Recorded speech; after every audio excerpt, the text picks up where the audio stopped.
ఇప్పుడు ఎవరయ్యాడు ఆయన? ఆ వామదేవుడే సృష్టికర్త, స్థితికర్త, ప్రళయకర్త మూడో అవుతున్నాడు.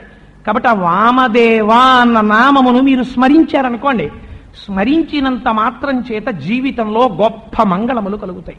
అందుకే మహానుభావుడు కనుక స్కాంద పురాణంలో దాన్ని తీసుకొచ్చి శివో మహేశ్వర శంభు పినాకి శశిశేఖర వామదేవో అని వెంటనే తీసుకొచ్చి ఆ వామదేవ శబ్దాన్ని పెట్టేశాడు. ఆ వామదేవ శబ్దము మీకు ఒక రహస్యాన్ని చెప్తుంది. ఆయనలోనే సృష్టికర్త ఉన్నాడు, ఆయనలోనే స్థితికర్త ఉన్నాడు, ఆయనలోనే ప్రళయకర్త ఉన్నాడు. ముగ్గురు ఆయన యందే ఉండడము చేత ఆయనే పరబ్రహ్మము. పరబ్రహ్మం అనేటటువంటి వాడు సర్వస్వతంత్రుడు. ఆయన చేసిన నియమమునకు మిగిలిన వారు లొంగుతారు తప్ప ఆయనని లొంగదీయగలిగినటువంటి నియమాలు ప్రపంచంలో ఉండవు. అందుకే ఈ రహస్యాన్ని అయోధ్యకాండలో రామచంద్రమూర్తి చెప్తారు. ఆయన అంటారు, లక్ష్మణుడు అన్నగారితో